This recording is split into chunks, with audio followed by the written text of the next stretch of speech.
The fluorescent lights in Gavin Thorne's office were buzzing the way they always did when the building's electrical system was under strain. He sat across from me with his legs crossed, scrolling through something on his tablet computer while my performance binder sat unopened between us.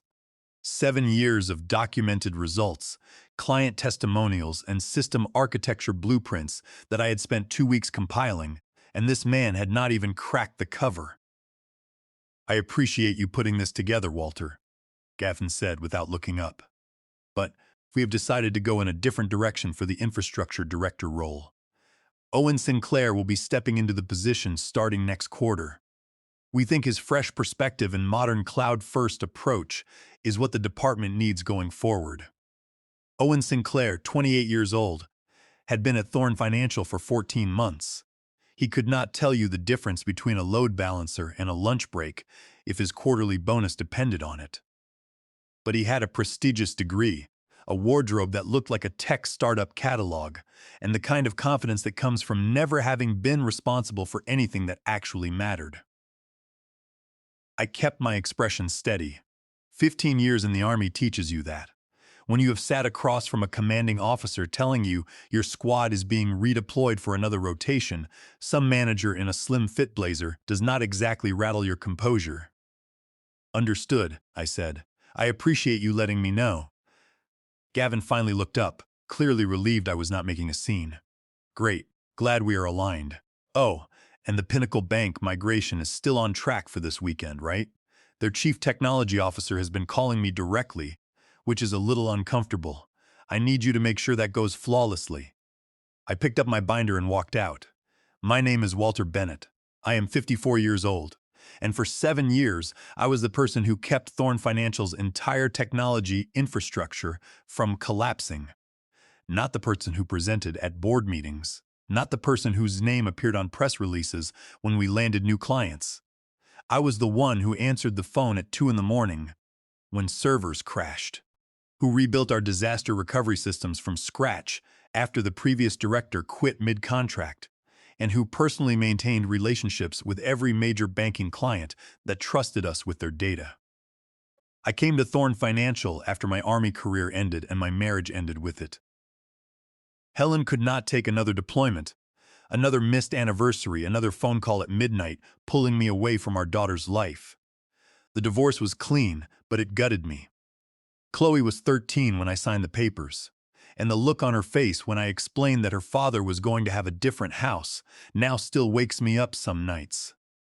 I needed stability, regular hours, good health insurance, a paycheck that could cover child support and still let me save for Chloe's future. The Army had trained me as a signals intelligence specialist, which in civilian terms meant I understood networks, encryption, and infrastructure at a level most technology people never reach. When you are responsible for communication systems in a combat zone, you learn that redundancy is not optional and downtime can cost lives.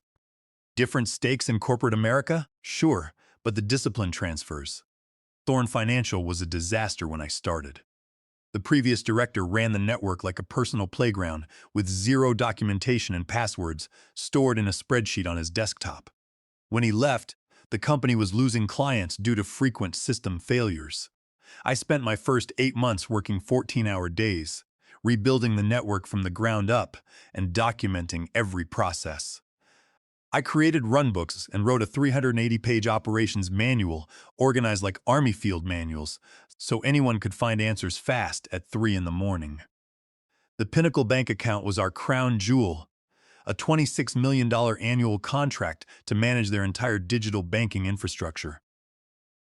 I had built that relationship personally, spending weekends at their data center in Richmond troubleshooting integration issues their own engineers could not solve. Their chief technology officer, a sharp woman named Diana Albright, specifically requested me for every technical discussion. "Walter speaks our language," she told Gavin once during a quarterly review. "He does not just understand systems, he understands banking compliance." CEO George Thorne barely understood what our infrastructure team did, since everything ran like clockwork. Gavin attended maybe 4 client meetings in 7 years, always showing up at the end to shake hands and claim credit, Chloe was 21 now, a junior at Duke University studying biomedical engineering. Brilliant kid. The kind of student who made the dean's list while working part-time at a research lab. She had inherited her mother's determination and, for better or worse, my stubbornness. But graduate school was expensive, and she had already taken on more student loans than I was comfortable carrying. The promotion to infrastructure director would have meant a $50,000 raise, plus equity. Enough to help Chloe finish her degree debt-free, and maybe start a proper savings account for the first time in my life. That promotion was supposed to change everything. The night after Gavin's rejection, I sat in my apartment staring at the ceiling. The television was on, but I was not watching. Chloe had texted me a photo of her latest lab results. Something about protein folding analysis with a string of excited emojis. I stared at that text for 20 minutes, thinking about the fact that my daughter was building a future while her father was apparently not qualified to manage the systems he'd been running for 7 years. I made a decision before I fell asleep. Not an angry decision, a calculated one. I logged into the monitoring system at exactly 8 o'clock in the morning, not 6 o'clock, not 7:15, 8 o'clock sharp. For the first time in 7 years, I did not review the overnight alerts before the rest of the team arrived, did not check the backup logs, did not verify client system performance. I opened my email, responded only to messages directly addressed to me, and began working on my assigned responsibilities. Specifically the compliance documentation that was technically my primary job function. When our monitoring dashboard started flashing amber alerts for the Pinnacle Bank staging environment around 9:30, I noted the alert, created a service ticket in our tracking system, and assigned it to the appropriate on-call engineer. Standard procedure, exactly as written in the operations manual that nobody besides me had ever opened. By 10:15, Luis Ortiz appeared at my desk looking confused. "Hey Walter, the Pinnacle staging environment is throwing memory errors. Same issue we had last quarter, the one where you reconfigured the heap allocation. You want to jump on that?" I looked up from the compliance spreadsheet I was updating. I submitted a ticket. Should be in the queue. Luis stared at me. "Walter, we cannot wait for the queue. The Pinnacle team has a load test scheduled for tomorrow, and if staging is down, they will have to postpone." "The ticket is in the system," I repeated. "The on-call engineer should be able to reference the runbook. Section 12 covers memory management for the banking platform." Luis stood there for a few seconds waiting for me to add something. 6 years we had worked together. He had started as a junior technician right around the same time I did, and worked his way up to senior engineer. Good man. The kind of colleague who would swap shifts with you when personal stuff came up. He knew me well enough to know something was off. "Everything okay, man? Just focusing on my core responsibilities," I said with a small smile, trying to stay in my lane. He walked away slowly, glancing back twice. The ticket sat in the queue for 4 hours before Ryan from the Tier 2 team picked it up. Ryan was a decent engineer for routine tasks, but the Pinnacle platform had custom configurations that I had built specifically for their compliance requirements. He spent 50 minutes staring at the logs before coming to my desk. "Walter, I cannot figure out this memory allocation issue. The configuration does not match anything in our standard documentation. Can you walk me through it?" "I would be happy to help, but I am working on the compliance audit documentation that is due to the financial regulators by Friday. Missing that deadline could trigger a formal review of our entire security posture, which would affect every client, not just Pinnacle. Have you checked the operations manual? Section 12, subsection C, covers the Pinnacle-specific memory configurations." Ryan's eyes went wide. "That manual is like 380 pages long." "It is well indexed," I assured him. "There are screenshots and step-by-step instructions for every scenario. I wrote it specifically so anyone on the team could handle these situations independently." The staging environment stayed broken all day. At exactly 5 in the afternoon, I saved my work, shut down my laptop, and left. On the drive home, I called Chloe. She picked up on the second ring, which was unusual since she was typically buried in coursework at this hour. "Dad, is everything okay?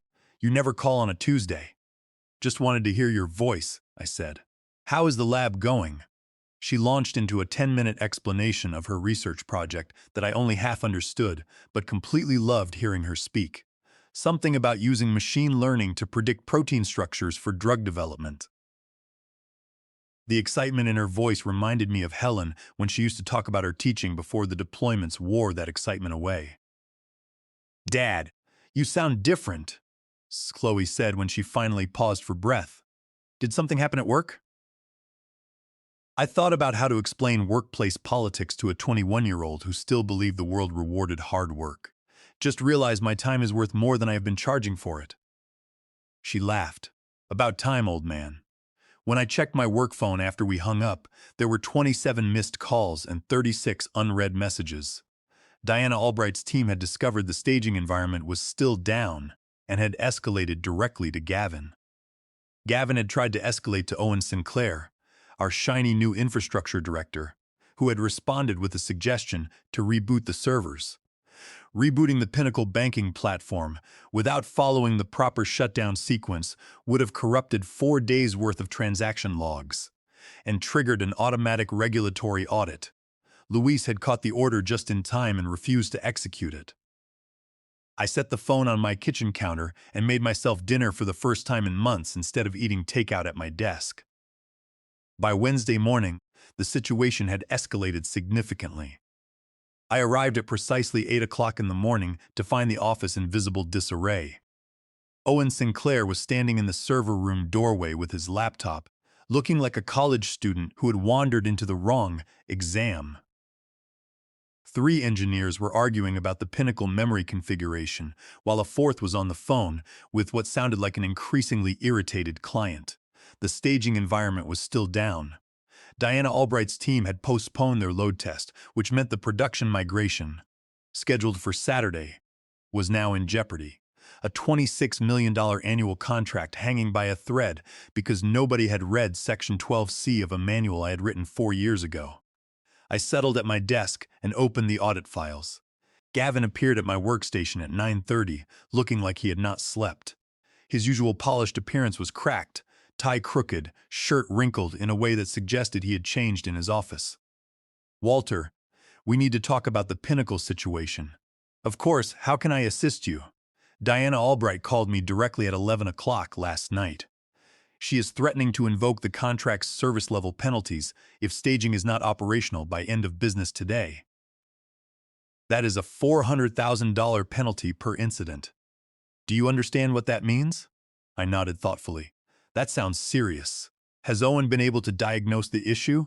He is the infrastructure director now. This would fall under his purview." Gavin's jaw tightened. "Owen is still getting up to speed on the Pinnacle systems. You know how complex they are." "I do," I agreed. "That is why I wrote a 380-page manual documenting every component, every configuration, every troubleshooting procedure. It is on the shared drive. I referenced it during last quarter's department meeting." He stared at me for a long moment. "I need you to fix this now."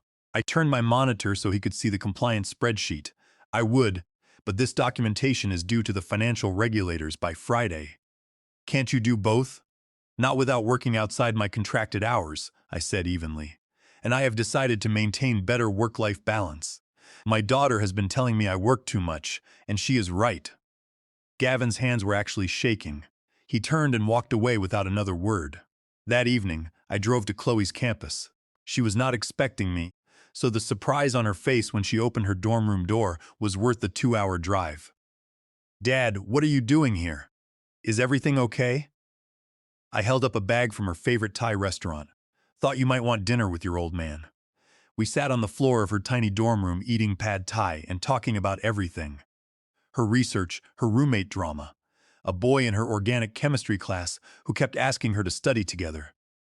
She showed me the lab where she worked, the whiteboard covered in molecular diagrams I could not decipher, the microscope she had named Gerald for reasons she could not explain. "Helen called last week," Chloe said quietly as we were cleaning up. "She asked how you were doing. What did you say to Helen? That you were working yourself to death?" "Same as always." She paused. "But maybe I will have to update my description." I smiled. "Maybe you will." On the drive home, I checked my voicemail. 73 missed calls. The Pinnacle staging environment was still down. Diana Albright had emailed Gavin, Owen, and George Thorne directly, copying her legal team. Owen had attempted a fix that morning using a standard configuration template, not realizing the Pinnacle platform used custom parameters I had designed specifically for their compliance requirements. His fix had not only failed to resolve the memory issue, but it also disrupted the authentication protocols, meaning Pinnacle's quality assurance team could no longer access the staging environment at all. The voicemails ranged from confused to panicked. Luis's message was the most informative. "Walter, I do not know what is going on with you, but this place is falling apart." Owen told the team to implement a standard failover, and it nearly wiped the transaction staging database. George Thorne flew in from his vacation house. "There is an emergency meeting tomorrow morning, and your name was mentioned about 18 times. But that was not all. When I went to log into my workstation to grab my personal files, I noticed an envelope left by Gavin. Inside was a document titled Intellectual Property and Overtime Consent Addendum. It had my name printed on it, and to my absolute shock, a signature that looked remarkably like mine was already signed at the bottom. Gavin had forged my signature on an agreement assigning all my custom compliance code and consenting to unlimited mandatory overtime. He wanted to use it to legally force me to work through the night to fix the database without pay and to ensure the company owned my private system architectures. I took a high-resolution photo of the document, emailed it to my personal email, and put the original in my briefcase. Gavin did not realize that I had already patented the core logging module under Vance Autonomous Solutions 2 years ago, and forging my signature violated California Penal Code, Section 470, rendering the entire document void ab initio. They had just handed me the ultimate legal weapon. Thursday morning, I walked in at 8 o'clock in the morning to a building that felt like a hospital during a crisis. People were moving quickly, talking in hushed voices, carrying laptops between conference rooms. Through the glass walls of Conference Room A, I could see George Thorne, Gavin, Owen Sinclair, and on the large monitor, Diana Albright's unmistakable face. I sat at my desk and opened my audit files. It took 15 minutes for Gavin's assistant to appear. "Walter, emergency meeting now." I gathered my notebook and walked calmly to the conference room. When I entered, 6 faces turned toward me with varying degrees of desperation. George Thorne spoke first. He was 65, built like a former athlete with silver hair and the kind of commanding presence that made you understand how he had built a financial services company from nothing. Right now, he looked exhausted. "Walter, thank God. We need your help." I sat down and placed my notebook on the table. "Of course, sir. What is going on?" Diana Albright's voice came through the speakers, precise and controlled the way banking executives are when they are furious. "Mr. Bennett, our staging environment has been down for 4 days. My team cannot perform the load testing required for Saturday's production migration. If this migration does not happen on schedule, we will miss our regulatory filing window, which exposes both Pinnacle and Thorne Financial to federal penalties. I need to know if you can resolve this today." I nodded. "Can you describe the specific failure mode your team is seeing?" She outlined the symptoms: authentication failures, memory allocation errors, cascading timeout issues across the staging cluster. I recognized the pattern immediately because I designed the system. Every fail-safe, every redundancy layer, every custom configuration. It was like hearing someone describe your own child's behavior. "That is a cascading authentication failure, triggered by mismatched memory allocation parameters," I said. "The custom Pinnacle configuration uses a non-standard heap size to accommodate your compliance logging requirements. Someone appears to have applied a standard template over the custom settings, which broke the authentication handshake with your compliance monitoring layer." Owen Sinclair shifted uncomfortably. "I was following best practices. The standard template should have worked." I turned to him, not with anger, but with the patient tone you use when training a new private. "The standard template works for standard configurations. Pinnacle's platform was purpose-built for their specific regulatory requirements. The custom parameters are documented in the operations manual. Section 12C, pages 287 through 315. There was a silence that reminded me of the moment in a briefing room when everyone realizes the mission plan has a fatal flaw. Gavin leaned forward. "Walter, what will it take to fix this today?" I looked around the table. George Thorne's face was a mask of controlled anxiety. Gavin looked like a man watching his career flash before his eyes. Owen was staring at his hands. On the screen, Diana Albright waited with the calm patience of someone who holds a $26 million contract and knows exactly how much leverage that gave her company. "I can have staging operational within 3 hours," I said, "and I can personally oversee the production migration Saturday to ensure it goes smoothly. But I should mention something first." The room went still. "I have received an offer from Apex Defense Systems, Senior Vice President of Infrastructure. They have been interested in my experience with secure financial systems for military contractor payroll platforms." George's eyes narrowed. "You are leaving us?" "I have not accepted yet," I replied. "I wanted to evaluate all my options before making a decision." Diana Albright spoke from the screen. "Mr. Thorne, Walter is the reason we have maintained our contract with Thorne Financial. If your organization cannot retain him, we will need to reassess whether Thorne Financial is the right partner for our infrastructure needs." That was the kill shot. Pinnacle was not just $26 million a year, they were our reference client. Lose Pinnacle and the dominoes would fall. George Thorne stood up. "Walter, let's talk privately. Gavin, handle the immediate technical issues with Owen's support. Diana, we will have your staging environment operational within 2 hours. You have my personal guarantee." I followed George Thorne to his office on the top floor. He closed the door and sat down heavily behind his desk. "I am going to be direct with you, Walter. I clearly have not been paying close enough attention to how this department operates." "Tell me what happened, I told him. Not emotionally, not as a complaint. I laid it out the way I deliver a mission brief. 7 years of arriving early, staying late, maintaining every system, building every client relationship, training every new hire. The promotion denied in favor of someone with 14 months of experience. The decision to simply perform my contracted duties and nothing more. The 4 days of chaos that followed. And then I laid the envelope on his desk. "What is this?" George asked, opening it. I watched his eyes scan the document, then narrow in disbelief as he looked at the signature. I explained that Gavin had forged my signature on that document to try to force me to work overtime and surrender the rights to my compliance logging system. I told him that the logging module was patented by me under Vance Autonomous Solutions, and using it without my consent violated Title 35 United States Code, Section 271 for patent infringement. Forging my signature also violated California Penal Code, Section 470, making the entire document void ab initio. George was quiet for a moment, his face turning dark. George rubbed his forehead. "This is corporate suicide," he muttered. He looked up at me. "I am not going to let you leave, Walter.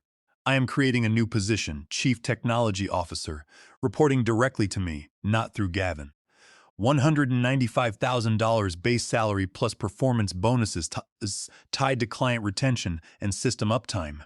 Full authority over all infrastructure decisions, hiring, architecture, and vendor relationships, and I will match the equity offer from Apex Defense Systems." That number hit me hard. It was more than double my current salary. It was enough to pay off Chloe's student loans entirely and fund her graduate school. But I did not answer immediately. "That is very generous," I said, "but compensation is not the only issue." "What else?" "I need to know that this company recognizes technical expertise as leadership, not just business development, not just client-facing polish. The people who build and maintain the systems that make everything else possible deserve clear career paths. I want to establish a technical leadership track so senior engineers do not get stuck at the same level." George studied me with new respect. "You are not just negotiating for yourself." "I have 14 engineers on my team who saw me get passed over," I said. "If I accept this and nothing changes for them, it proves the only way to get ahead is to threaten to leave. That is not a system. That is hostage negotiation." He laughed. "Fair point. Draft a proposal and I will review it." "One more thing," I said. "Owen Sinclair stays. He is not experienced, but he is not incompetent. Move him to a senior architect role under me.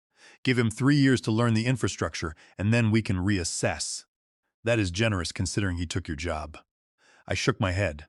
We succeeded in the Army by putting the right people in the right positions and training them. If I start by getting someone fired, I build my authority on fear rather than competence. George stood and shook my hand. Fix the Pinnacle situation today. Think about the offer this weekend, and give me your answer on Monday. I went downstairs and spent 2 hours restoring the Pinnacle staging environment. The fix itself took 40 minutes. The rest of the time, I spent documenting what went wrong and creating a quick reference guide so Luis could handle similar issues.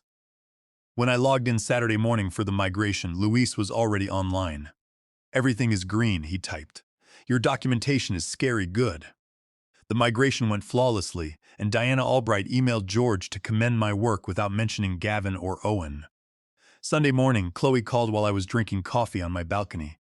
"Dad, you sound relaxed," she said. I laughed. She told me Helen had mentioned the missed promotion. I assured her it turned into something better. Chloe paused. "You know what I remember most about your deployments? You always called and asked about my day first, even when you were exhausted." I felt my throat tighten. "Your mother taught me that attention is the best thing a parent can give," I said. "Well, she was right," Chloe replied. "Lately you have been giving more of it. Keep doing whatever changed." On Monday morning, I accepted the role. 5 months later, the department was transformed. I hired 2 senior engineers, promoted Luis to principal, and established the technical leadership track. Owen Sinclair thrived as an architect once he was freed from pretending to manage systems. The Pinnacle contract expanded to include their mobile platform, bringing an additional $9 million annually. Diana Albright told George the expansion was based entirely on her confidence in my leadership. Gavin and I reached an understanding, staying out of each other's lanes while the company ran better than ever. 8 months later, I left early on a Friday. Chloe was graduating the following week, and I had cleared my schedule for my first real vacation in 6 years. My phone buzzed as I reached my car. It was a text from Chloe saying her protein folding model worked and her advisor, Dr. Patterson, said it was publishable. She also found an apartment near graduate school. I texted back my congratulations and promised to help with the deposit. She replied immediately, thanking me for showing up. Sitting in my car, I thought about the man I was before. I used to arrive before dawn and leave after dark, thinking sacrifice meant loyalty. It does not. Being indispensable just means they will use you until you break. When I stopped being invisible, they finally saw what they took for granted. More importantly, when I stopped giving every hour to a company that did not value me, I got my life back. I spent those hours on my daughter. Sometimes the most powerful action is not working harder, but simply stopping and letting the silence speak. I sat there in the quiet garage, turned the key in the ignition, and drove home to start my packing.